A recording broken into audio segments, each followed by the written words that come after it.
So the first thing we're going to do is we're going to be looking at choosing assessment measures and tools. So I just want to clarify something quickly. An assessment measure is the test. It's something we use to measure the learner's achievements. Assessment tool is what we use to mark the assessment. So for anything that has subjective elements, so essays, writing, anything creative, then you're going to need a rubric, because what happens is there isn't one right answer. There isn't even a area of, we're looking for these three things. So a rubric is really important for anything that is subjective. Now, when you design your rubric, designing a rubric is more art than science, because what's happening here is you need it to be broad enough that you can fit the learners into certain categories, but you need it to be narrow enough that it's actually helpful. So you can't just say creativity. Okay, number one is not creative at all. Number two is somewhat creative. Number three is creative. Number four is very creative, because that doesn't give you much information.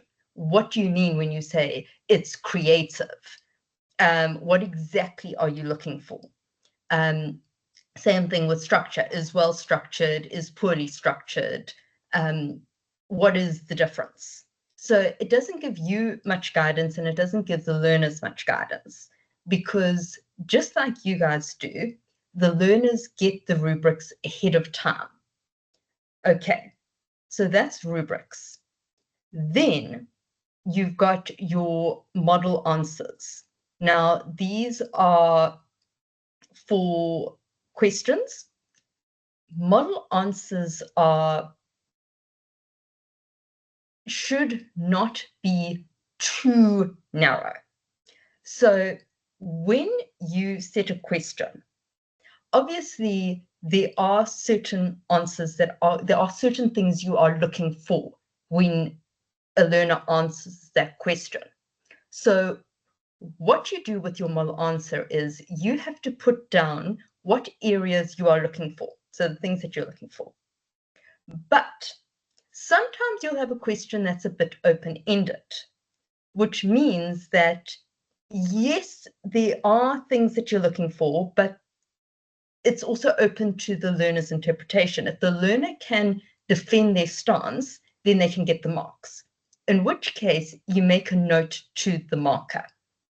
So sometimes there is a right answer and a wrong answer. Identify the figure of speech. Okay, either it is a simile, or it is a metaphor, or it is personification. Like, it cannot, there's no discussion. Okay, so you don't need to make any notes to the marker. You just write down the correct answer, and you indicate how many marks that's for. Then, if the next question is evaluate the effectiveness of this figure of speech in conveying the main theme of the poem.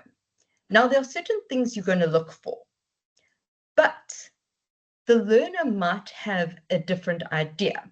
So you might want to say, if it's quite a complex figure of speech, you're going to put down learner can mention any three of the following, and you mention a whole lot of things. You can also say things like, if you get to the end of comprehension and the question is, do you agree with the author's final stance that adverts are ruining society? Now, this is an open question. So your memo will say something like, open question, learners can agree or disagree. Mark well substantiated answers. The following is a guideline. And then you'll give an example of a yes, I agree, and no, I don't agree. But you will have those instructions to the markers that as long as the learner has substantiated their argument well enough, then they can get the marks. Okay. The final assessment tool that we have is rating scales, where it's 1 to 5 or 1 to 10. We don't really use that in FET because it's too simplistic. You might use it as a tool for formative assessments, but we don't really use it in summative assessments. Before we move on, any questions about assessment measures and assessment tools?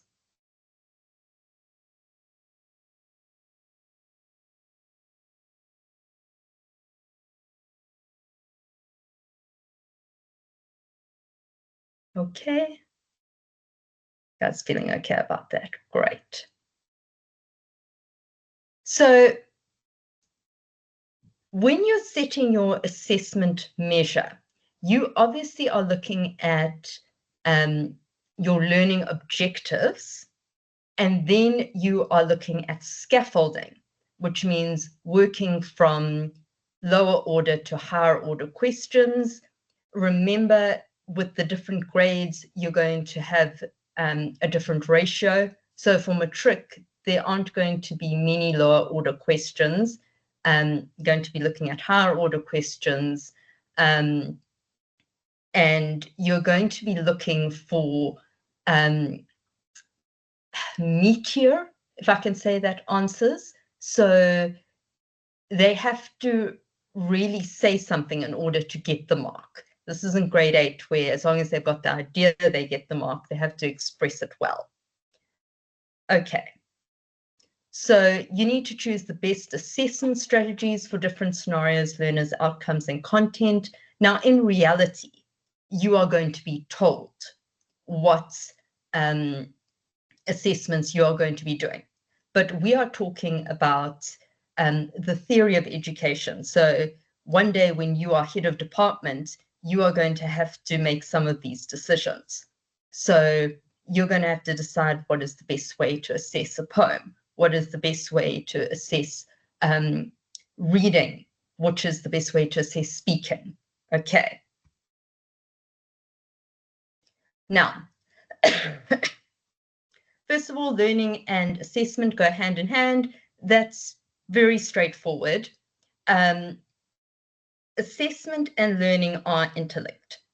When we don't just learn, we have to be assessed at some point to ensure that we've actually understood the content. But assessments aren't just there.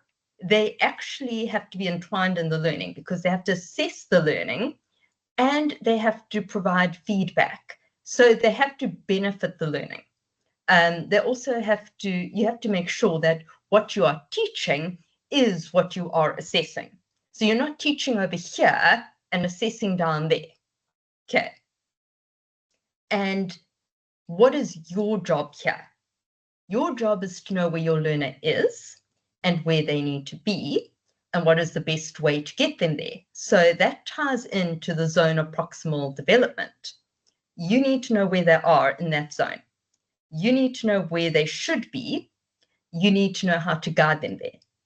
But when it comes to guiding them to where they need to be, this is also in terms of the curriculum, because you need to know what they need to achieve in their assessments. What are going to be the final learning outcomes of your teaching? So you need to understand what is being taught and what is going to be assessed.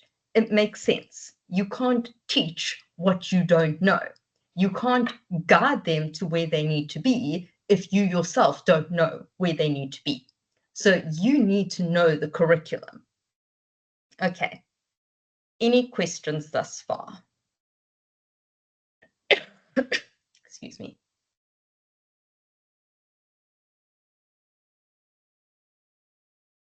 Okay, cool. Now, when we look at assessment, what are we looking at? We are looking at, can the learner demonstrate a competence? So we've got those 8 core skills: listening, speaking, reading, viewing, writing, presenting, structures and conventions. In order to figure out if the learning has actually taken place, we have to assess if they are competent in those areas. So we need to decide what it means to be competent. What is the level we will accept and say, okay, you are now competent in this specific area. So you need to have your learning outcome. So you need to know your curriculum in order to know what the learning outcome is, which is the level of competence that the learner needs to display in order to determine that they have achieved that level. So we are looking at the ability to demonstrate a competence in a certain skill. Okay. So competence can only be determined by being assessed and measured by a tool appropriate to the assessment. So in order to identify whether the learner is competent in a certain skill, you need to have the learning objective, you need to have your standards, and you need to have that standardized tool that you are going to measure the learner's work against. Learning should take place holistically, and assessment needs to ensure that learning has been comprehended and internalized by the learners.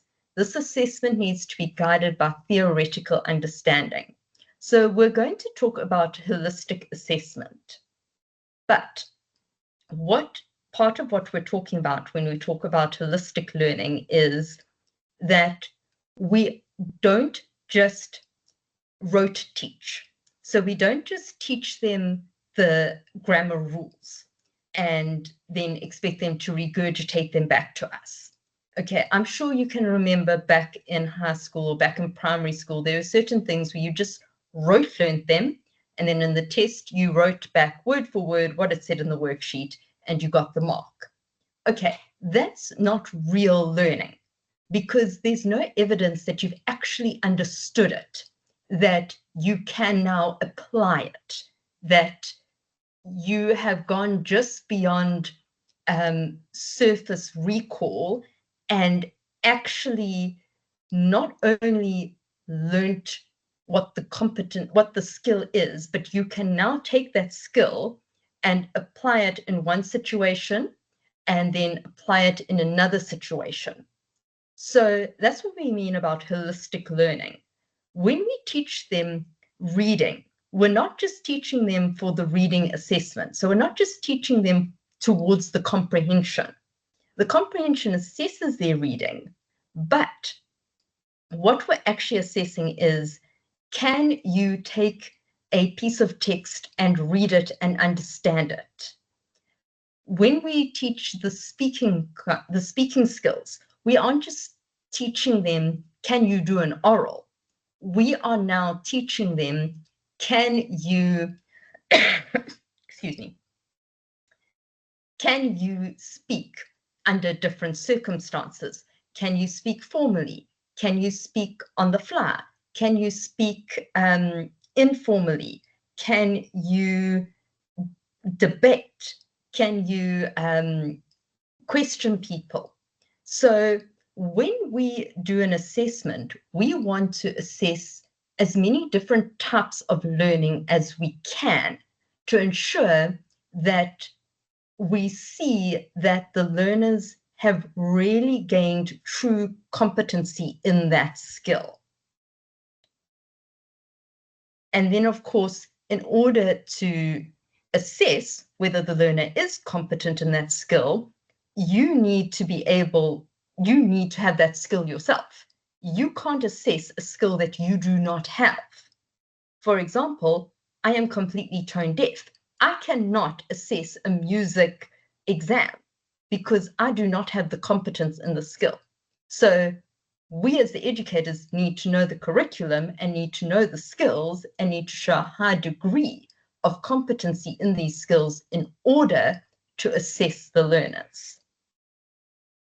Okay. Pause to ask for questions.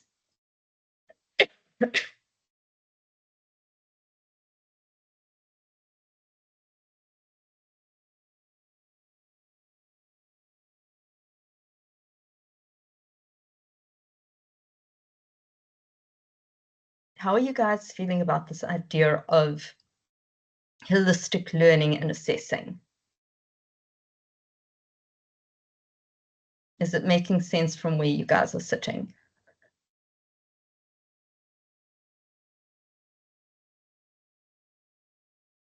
Okay, perfect.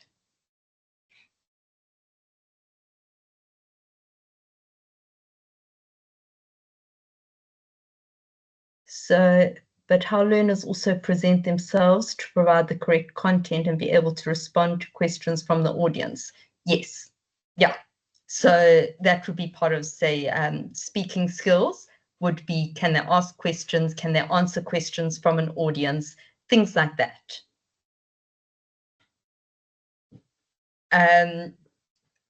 Yes, that would be why some institutions require teachers to write the exams before receiving the memo, is to make sure that you actually understand what the questions are asking. Because sometimes what happens is teachers get the memo, they barely read the questions on the exams, and then they just mark exactly according to the memo. It's like rote marking without any sort of judgment calls. So it's a very good practice to have the teachers actually write the assessment. Okay. So guys, if you have any questions or any comments, please do just stop me and ask. I know it's a bit talking heavy today, but I do just want to get through all of this. Okay, so these are the competencies to be assessed. So you need to know what will be assessed. So there's knowledge, there's comprehension, application of knowledge, ability to analyze, ability to synthesize, and ability to evaluate. I'm sure you guys know about this. This is, excuse me, these are your lower, middle, and higher order questions. Depending on which grade will depend on the ratio. You need to assess all of these different competencies to make sure that the learner really does understand the skill. So when you are assessing literature, for example, you are assessing the ability to recall facts. So place this extract in context means where in the story did this extract happen? That's a knowledge question. They have to recall the story. All the way, do they understand it? Can they take what they've learned in this section and apply it to another section? Can they provide an analysis of what has happened? Are they able to now generate their own knowledge? So are they able to form their own opinions based on what they have read? And can they now assess the strengths and weaknesses of a statement or of an argument? So all of these will lead to an assessment that really determines whether they are competent in the skill. Okay, so what is your role? Your role is to make sure the learners are prepared. Now, what that does not mean is teaching to the test. Okay, now it can be difficult not to do this, so sometimes it's actually better not to see the test beforehand. But the one thing an educator should never do is focus on teaching just the information that they know is going to be in the test. Now, for example, your summative assessment is out. I know what's in your summative assessment. There are certain things I am emphasizing because I know they will be in there. That's fine.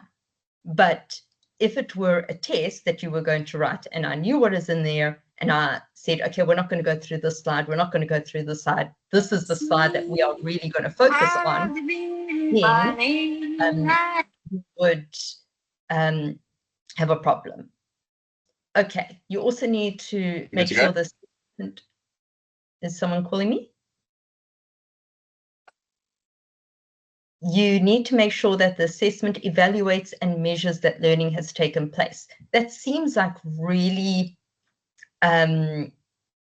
obvious, but sometimes you come up with a really great idea for an assessment and it's really cool and it's fun, but you have to make sure that the competencies have actually been assessed, that you have assessed the learning outcomes. And you don't just ask questions to make up the mark. So if you have to have a 20-mark comprehension, you don't just put in questions to make up marks. Each question has to have its place. Assessment also identifies where learning has not taken place and identifies strategies and interventions. So we're looking at each individual learner, but you're looking at the class as a whole. Where is learning not taking place? Where are the gaps in knowledge and what can be done to fill them? Okay. And then assessments are used to note which competencies have not been achieved, not identify weaknesses. So it's not about saying you're bad at English, you're bad at comprehensions. Okay, what we're saying is, okay, this is the reading and the writing skills that we are assessing because they need to read the comprehension, they need to write the answers. So first of all, where is the problem? Is it in understanding the reading? Or is it in understanding the questions, or is it in putting their thoughts onto the paper? So where is this disconnect coming from? And what can we do to get the learners to be competent in that area? So it is very important that you are looking at more than just the marks. You're looking at where is the problem coming in? Because sometimes they'll understand the comprehension perfectly, but they won't understand what the question is asking. Sometimes they'll understand both perfectly, but their answer is very muddled, in which case the competency of writing needs to be addressed. And then you need to look deeper into, is it a case of the learner is struggling to structure their answer? Is it a case of the learner is using repetition? Where is the competency lacking? You also need to make sure that there are no trans elements.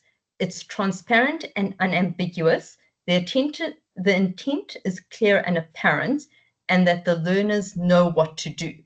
So when it comes to assessments, it's all about transparency. The learner needs to know what they are doing. The instructions for the assessment should not be a test in and of themselves. Can you decipher the instructions? No, the instructions should be very clear. The instructions are set out to evaluate their competency in a skill. They need to be able to demonstrate their competency. We aren't looking at, can you figure out how to open a Google Forms and navigate to a certain document, find a certain piece of information within the document before you know what you're doing. Okay, that's obviously a silly example, but you want to make sure that your questions are very clear, that what you are looking for is very clear. And then the 3 things we are looking for in an assessment: is it valid? So does it allow the learners the opportunity to provide evidence of learning. If an assessment only asks one question, well, it's very difficult to get a clear indication of whether or not the learner has actually achieved that skill, because they only had one chance to prove it. There is, there are no different ways for them to demonstrate their competency. So that's not really valid. If every single question is an application question, that isn't valid, because that doesn't show total competence. So you have to make sure that your assessment assesses the skills in such a way that the learner has that opportunity to show that they have developed competence in the skill and the extent to which their competence reaches. Then we have authenticity. Essentially, is this produced by the learner? So when you are doing group work, you also want to be very careful of authenticity. So you need to be careful about how you assign marks in group work projects. And then adequate evidence is assessment should cover the outcomes of learning and allow opportunity for adequate collection of evidence from learners. So this is, you haven't just given them one 10-mark test and then said, okay, that's it. We've got enough evidence to pass or fail you for the year. Okay, you have to be able to show that the learner really has been given the opportunity to show their competence.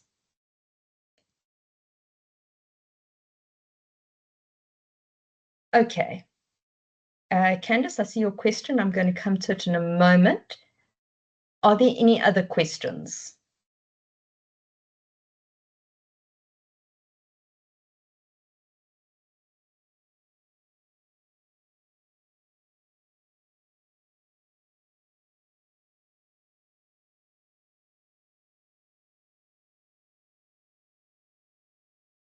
Okay.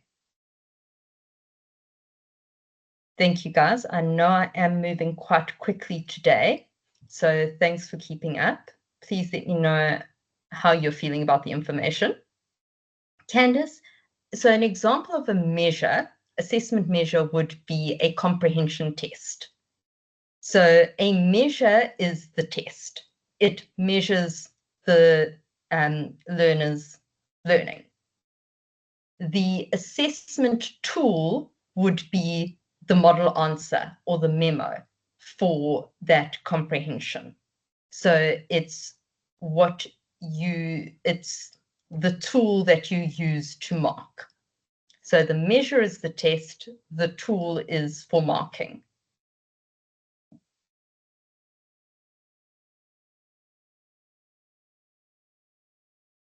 Okay, fantastic.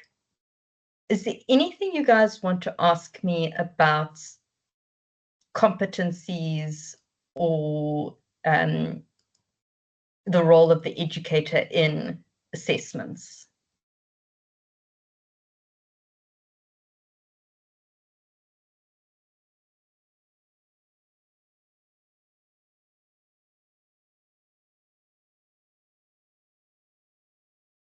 Okay, you all still with me?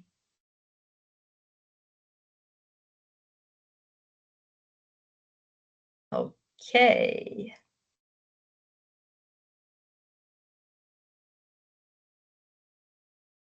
So let's carry on. Now we've come full circle. So we've gone through, we started off with the core English skills. We've gone through multimodality, we've gone through diversity, multimodality, different types of teaching. We've gone through assessment, and we've now come full circle to what are we assessing? We are assessing these core skills. So assessment strategies, writing, you need to assess different types of writing. So when we talk about giving enough evidence, they need to be evaluated on writing everything from a creative essay to a transactional piece of writing. That means a real world piece of writing. They need to be able to write a paragraph. They need to be able to write a short answer. So there are a number of different types of writing that they need to show competence in. So those are some examples. And then the assessment criteria is going to differ with each assessment of writing. For some pieces of writing, syntax and grammar are going to be very important. So with professional writing, you are going to assign a higher mark to grammar. Whereas with creative writing, you'll probably assign a higher mark to the story and the creativity. So each assessment tool will focus on a different aspect of writing. So if you want to assess holistically, you have to assess them in a whole bunch of different ways, looking at a whole bunch of different criteria. Okay, so reading, read a text and answer questions. Now, with reading, reading is linked very much to writing because you need to answer the question. Now, this is where the idea of holistic assessment sort of comes in, is there a way to assess learners' reading without necessarily assessing their writing? So things like, if they read a passage, can they answer questions orally? That way, you give them a chance to do a reading comprehension. You also give them a chance to answer orally, so that you can see it's not just, if there's a problem, it's not from the writing component, it's from the reading component. So we assess their reading in different ways through reading comprehensions and visual text, that's visual literacy. Summary writing is both a reading and a writing assessment because they have to have understood the text in order to summarize it. And then, of course, the same thing with paraphrasing. Can they read it and put it into their own words? So reading is quite an interesting one in that it's a skill that actually cannot be assessed completely by itself because the learner needs to answer in some form. So either in writing or in speaking form. Then viewing, so videos, pictures. So with this, things like normally we do advertising and cartoons. We normally have some sort of picture that goes with the comprehension. So with viewing, in the similar to reading, it is linked up with writing because they need to be able to convey their answer to you. So just like the other skills, you want to provide them with opportunities to demonstrate that they have actually gained competency in the skill. So you don't just want to give them one picture and ask them one question on it. That's not going to assess very much. So you've got to give them a chance. You might want to do a viewing assessment in literacy, where you ask them to design a poster for the movie that shows the main themes of the book or the play. And then they have to design it, and then they have to either present it to the class and explain it, or they need to write a paragraph explaining it, or they can just draw it and it'll be marked according to a rubric. So with viewing, once again, tied up with either speaking or writing, but you want to give them ample opportunities to show their different competencies. And also remember, viewing is becoming more and more important because they are living in a very visual world. Nowadays, reading, the learners are exposed to less and less reading material. They're seeing a lot more. So it's a very, very important skill to have. Then listening. So we generally assess through reading comprehensions. Reading and listening are interrelated. So what you have to understand with listening skills is, once again, it's going to be tied up to either writing or speaking. So they have to be able to listen in order to respond. So you need to provide assessments where they can demonstrate that they can understand what they've heard. So things like reading comprehensions, that's one of the main ways we assess listening, is you read the passage and then they have to answer questions. One of the biggest problems we encounter here is, of course, that what happens is that learners are so focused on trying to memorize what you're saying that they actually lose the gist of the text itself. So with listening comprehensions, you really want to emphasize the questions are based on their understanding. You don't really want to ask too many questions based on recall.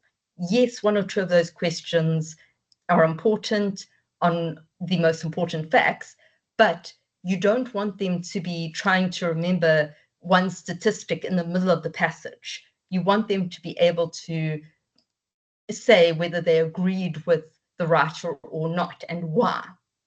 So you really want to emphasize to them that they should be listening to the passage as a whole. Other ways to assess, of course, is questions and answers, giving them a podcast to listen to, giving them any sort of audio, and then asking them to respond. And learners can listen on a higher language level than they can read, so listening can improve learners' language skills. So that's very important to remember, is that you can use listening to improve their language skills because they can listen at a higher level than they can read. So that's an important little tidbit to remember. Then speaking, so assessed by observation or in response to a prompt or direct question. So you want to assess speaking in different ways. Presenting are given instructions, adequate time, and are assessed in terms of competency. So introduction, body, conclusion, preparedness, and presentation. So presenting, we assess in many different ways, whether it's them presenting an oral, whether it's them presenting an essay, presenting a question, a paragraph. So you really also need to make sure that you have taught them how to present in different ways. So do they know the presentation of a short question? Do they know the presentation of an essay? Do they know the presentation of a formal piece of writing and an informal piece of writing? So you need to make sure that you have taught that, and then you assess it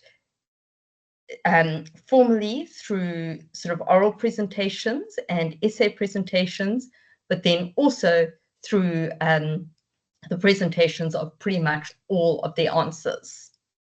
And then structures and conventions, that is generally assessed. You do it in context, so you give them some sort of text, and then you ask them about the structures and conventions of that text. Okay.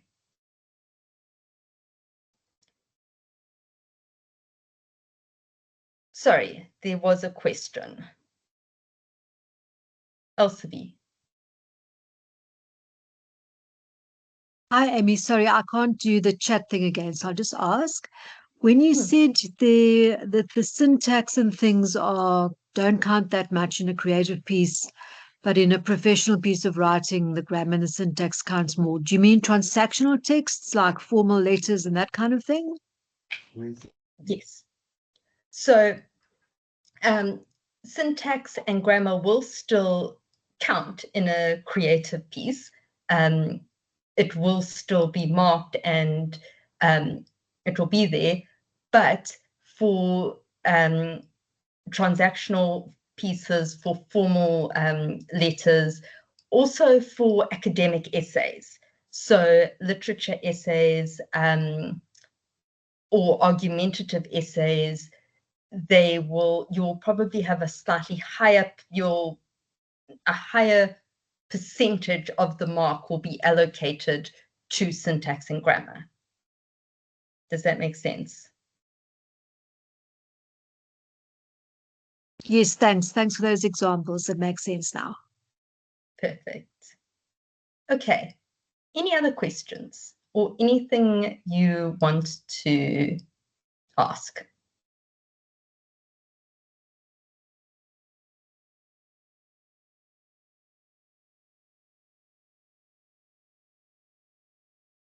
Okay, great. Thank you for staying with me.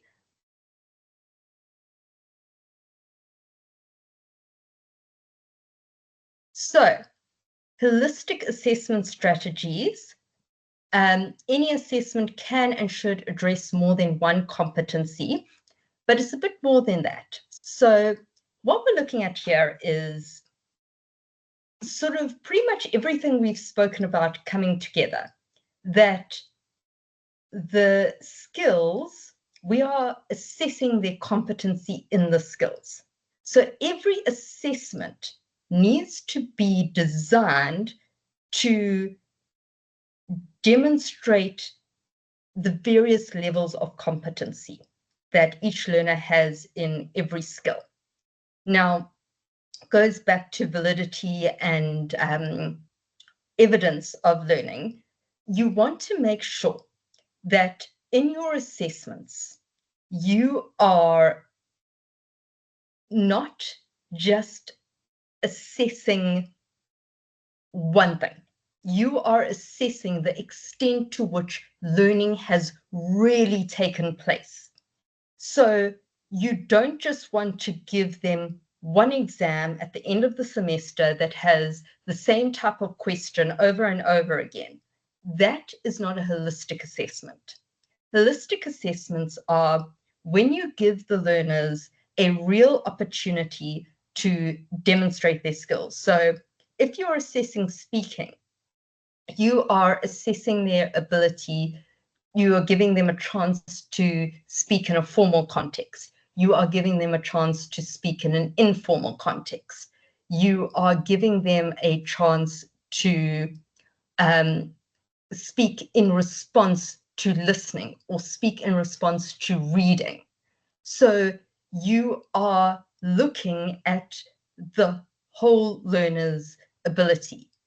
If we look at writing, for example, some learners can write very well in response to a formal statement. So they can do formal letters, they can do argumentative essays, but they really struggle with creative writing. So you want to make sure that when you assess their writing skills, that they get credit for their formal writing, that it is acknowledged that there is a weakness in their creative writing. For one student, they are going to be very visual. You want to make sure that the assessments that you give them throughout the term provide them enough opportunity to display their competence in that skill and that they get that credit for their competence. So when we talk about holistic assessment, we're talking about assessing as a whole. So you really want to focus on how much learning has taken place and to what extent the learning has taken place. So pretty much putting together everything that we've looked at in assessments and making sure that these assessments are giving the learner ample opportunity to show that they have really internalized and developed their level of competence in that individual skill. Okay, what questions do we have about holistic assessment?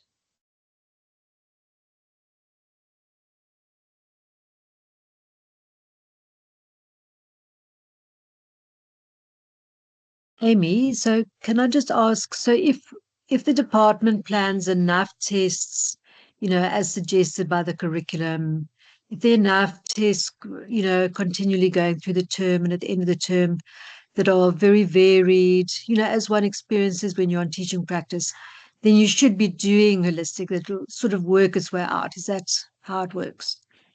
Pretty much, yes. So that is the theory of the way the curriculum is structured, is that it is designed to be as holistic as possible by giving the learners different types of assessments and allowing them to demonstrate their competencies. So where it comes in for you as the teacher is when you are designing an assessment, you want to bear in mind, well, when you are designing all the assessments throughout the semester or throughout the term, you want to vary your type of assessments because the department does give you some leeway and some autonomy in the way you assess. So you just want to make sure that as you design your assessment measures, you are designing them in a way that allows the learners an opportunity to showcase their competency. But yes, theoretically, if you follow the curriculum guidelines, you should be assessing holistically.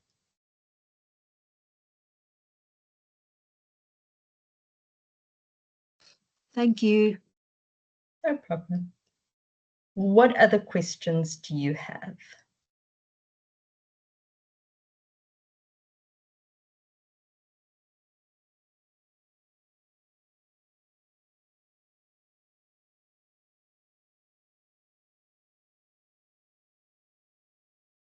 Okay, so the final thing I want to go through tonight is problem or scenario-based learning. So problem-based and scenario-based learning is pretty much exactly what it sounds like. So some people call it scenario-based because it's not always necessarily a problem, but scenario-based and problem-based are pretty much the same thing. So what it means is that the learners are given a scenario or a problem that reflects some sort of real world situation. Now, it doesn't necessarily have to be,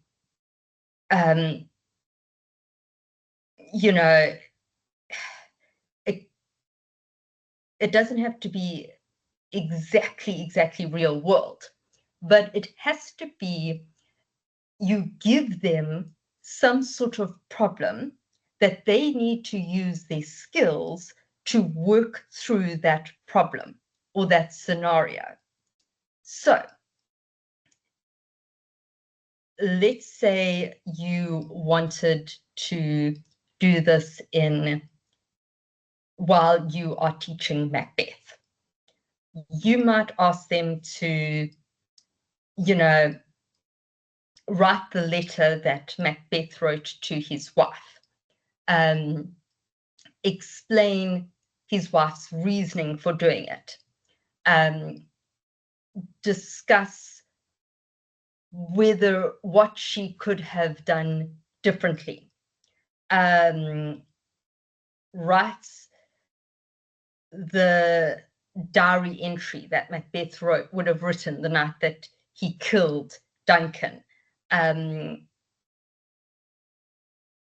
write out a dialogue that Malcolm and his brother would have had if they had decided to stay instead of flee Macbeth. So that's one way of doing it. Another way of doing it is making it more real world and saying, okay, so the school wants to build school spirit. So we are going to, as a class, we're going to get into groups of 5, and you are going to think about, you're going to come up with 3 different ways that the school can build spirit. You're going to write a letter to the principal explaining your 3 ways. You're going to design a poster to promote your idea. You are going to do a school podcast that you are going to then provide the school with. You are going to design a presentation for a school assembly. So that will assess all their different learning skills. Okay. What you want to do is you want to make sure that you are very clear on the learning objectives. Very clear on the learning objectives, very clear on the skills, very clear on the competencies. You need to make sure that your instructions are very clear, that the learners are very aware of what the assessment is, that they are aware of the level of competence they have to display, that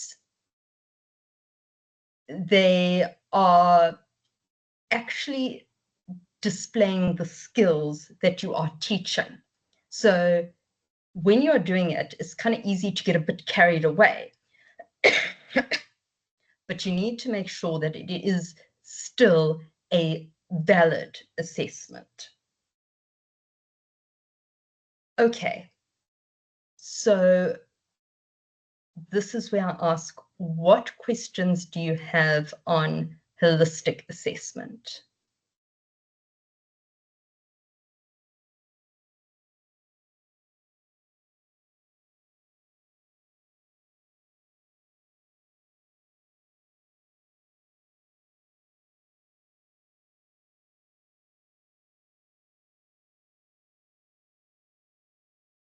You're still with me?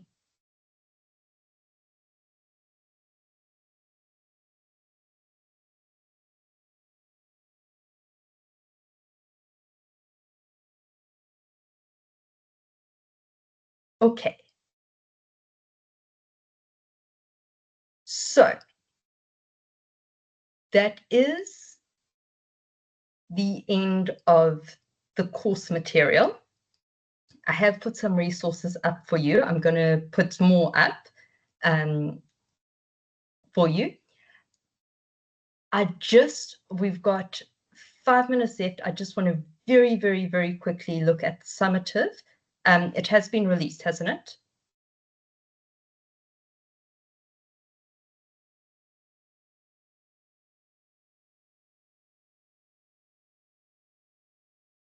Yes, it has. Okay, perfect. Fantastic. So I know you have just handed in assignment 2. I know you probably, the last thing you want is to even think about the summative, but let's just go through it for 2 minutes. I am going to do a video on it, and then I'm going to try and schedule one last session for any questions and answers that you guys may have. Yes, so your Ask Task deadline is the 30th of April. Okay, so that is your final deadline. All Ask Tasks must be in by the 30th of April. I do apologize. I know there have been so many changes with so many courses. It's because the PAS has been changing. So we've sort of been trying to keep up with that.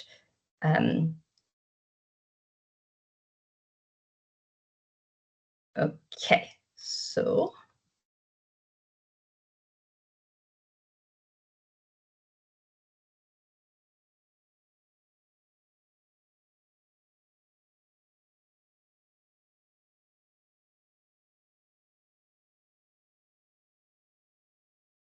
Okay, so it starts off with the extract is for question 1 and 2.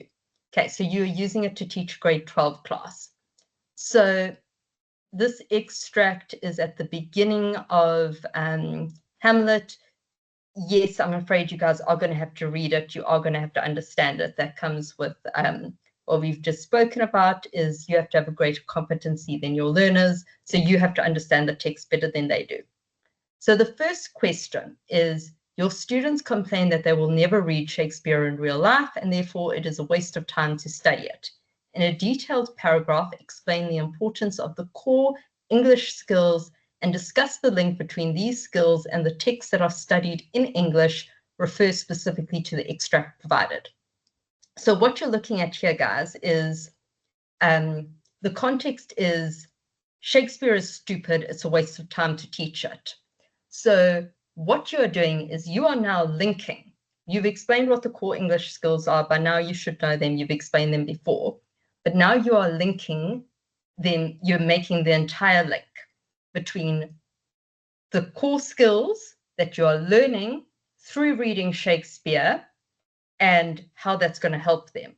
So you do have to link it back to the specific paragraph. So this specific extract is going to provide your examples.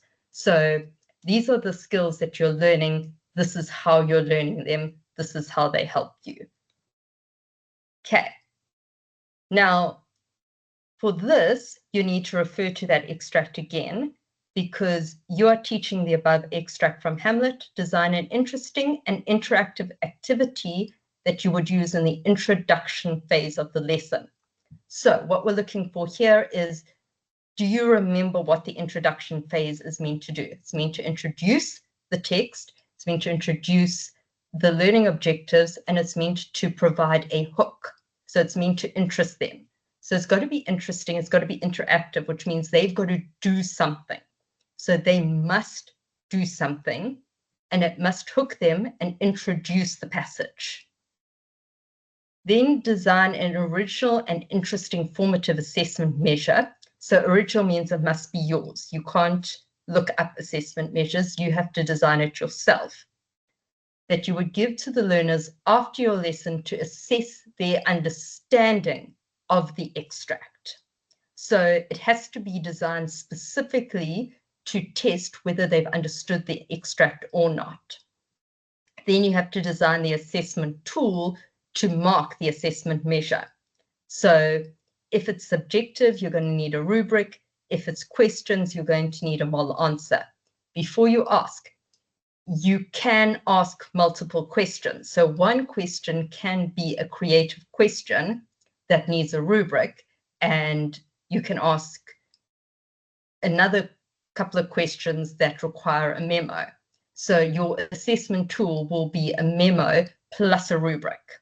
So this assessment, for example, if you look at question 1 and 2, this is especially question 2, this is problem-based learning. Okay, we've given you the problem or the scenario. This is a real-world scenario. Now, this is, you will use a rubric. So we've provided you with a rubric for this question. There is a rubric for this question. For this question, there is no rubric. There is a memo for this. So there's a certain criteria that you need to include. So the assessment tool for your assignments are a combination of memos and model answers. Okay, and that's problem-based learning. Then question 3 is the focus of teaching English should not be to merely understand the core skills sufficiently to pass the National Senior Certificate. The goal of teaching English should be to teach learners to be critical thinkers who can integrate the core English skills into their lives in an effective way. Okay, so your essay is the importance of culturally relevant pedagogy and English education, the role of problem-based learning in English, and the importance of using holistic assessments, all with the idea of explaining how English is not just about learning the skills just enough to pass, but how we use these to improve their English so that they can integrate it into their lives. And you need to have practical examples to substantiate your argument. Okay. So that is 7 o'clock. I know some of you do have to leave now. So if you have to leave now, thank you so much for joining. Thank you for taking part in this course. It's been really great to have you. If you have any questions, please hang around. Please ask. I am here. I am available. Please remember, you can email me. I am going to be putting up more videos, and I am going to try and do one more sort of question and answer session. So please feel free to ask any questions. I'd be happy to answer. Otherwise, thank you guys so much. I've really enjoyed teaching you, and I really hope that you have a great rest of the semester.